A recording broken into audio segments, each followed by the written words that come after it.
Hey everyone, in today's video, I'm going to show you how to fix the Valorant login issue. Sorry, we're having trouble signing you in right now. First, go to the search bar and type in View Network Connections. Click on it. Once the window opens, find your network adapter, double-click it, and then click on Properties.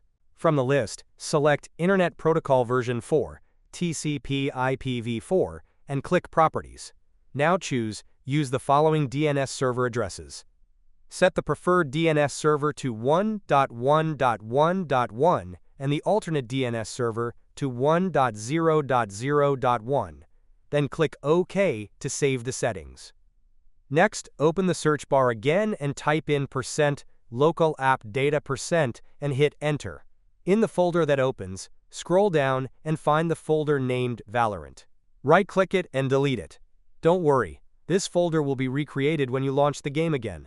Now scroll back up and find the folder named Riot Games. Open it, and inside it, look for the Valorant folder again. Delete that one too. Now locate the Valorant shortcut on your desktop.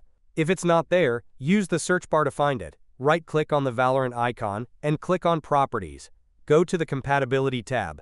Check the boxes for Disable Full Screen Optimizations and run this program as administrator. Click OK to save the changes. Now open the search bar. Type CMD, right-click on Command Prompt, and select Run as Administrator.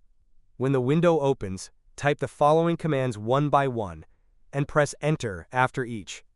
ipconfig/release, ipconfig/renew, ipconfig/flush, DNS, ipconfig/register DNS.